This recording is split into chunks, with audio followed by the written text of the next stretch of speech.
మనం ఎక్కువగా ఆలు పరాటా చేస్తుంటాం, కానీ కాలీఫ్లవర్ పరాటా కూడా చాలా బాగుంటుంది. దీనికైతే అసలు ముందు ఉడకబెట్టాల్సిన అవసరం కూడా ఉండదు.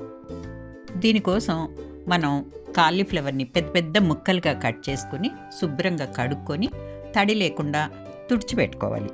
ఈ ముక్కల్ని ఇలాగా సన్నగా తురుముకోవడం కానీ, లేదు హ్యాండ్ గ్రేటర్ ఉంటే దాంతో గ్రేట్ చేసుకోవడం కానీ చేయాలి.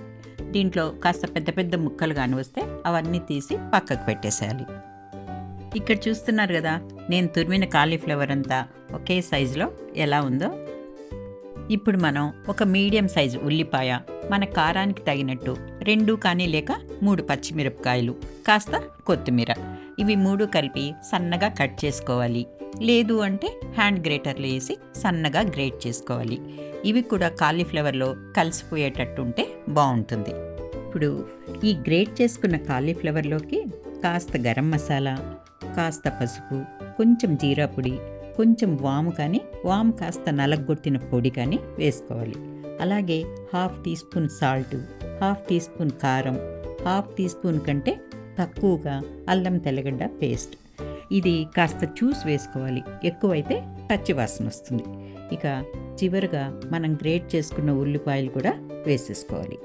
ఇప్పుడు వేసినవన్నీ బాగా కలిసేట్టు బాగా కలిపి తడి ఏమైనా ఉంటే పోయేట్టు చేత్తో గట్టిగా పిండి పక్కకు పెట్టుకోవాలి. ఉప్పు వేసాం కాబట్టి తడి వస్తుంది.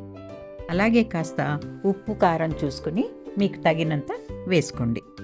ఈ ఫిల్లింగ్ చేసి పెట్టుకోవడానికి ముందే మనం పిండి కలిపి పెట్టుకుంటే ఇప్పటికి నాని రెడీగా ఉంటుంది.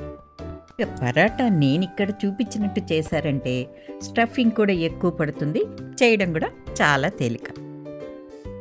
ఏం లేదండి, చపాతీలాగా చేసి మధ్యలో ఒక కట్ పెట్టి 3 వైపులా స్టఫింగ్ పెట్టి మడిచి చపాతీలాగా చేసేయడమే.